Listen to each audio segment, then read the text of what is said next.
Few nations face a future as uncertain as Tuvalu. This is the global lens, Tuvalu. Imagine a country where the highest point is just a few meters above the ocean. This isn't a hypothetical scenario. It's the daily reality for Tuvalu, one of the world's smallest and most vulnerable nations. Home to around 11,000 people scattered across 9 beautiful coral atolls, Tuvalu is a place where land is precious and life is intimately tied to the sea. The nation's very existence hangs in a delicate balance. So, how does a country like this sustain itself? Tuvalu's economy is a unique blend of modern and traditional sources. It relies heavily on fees from fishing licenses granted to other nations, money sent home by Tuvaluans working abroad, and a special trust fund supported by international partners like Australia and New Zealand. And here's a fun fact. You've probably used a part of Tuvalu's economy without even knowing it. The country earns significant revenue by leasing its internet domain, .tv. It's a clever way to generate income. But even this isn't enough to overcome the immense challenges they face. Economic opportunities on the islands are extremely limited, pushing many to seek work elsewhere. In the world of global politics, Tuvalu also makes its presence known.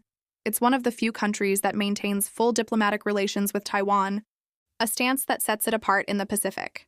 It also shares very close relationships with Australia and New Zealand. Recognizing the dire situation, Australia has even created special migration pathways for Tuvaluans, acknowledging the severe threat that climate change poses to their home. And that brings us to the most urgent issue of all, the existential threat of climate change.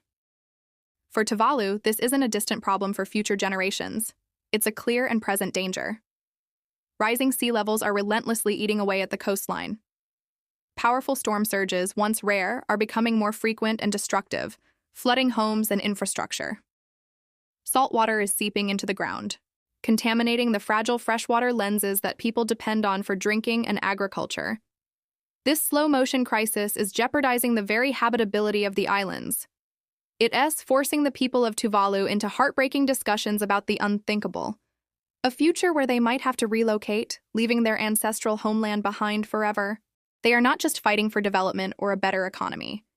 They are fighting for their survival, for their culture, and for their right to exist as a nation.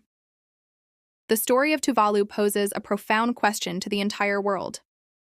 What happens when a sovereign nation, with its own unique culture and history, is erased from the map by rising waters? Tuvalu's struggle is a stark warning for all of us. This is The Global Lens. Thanks for watching.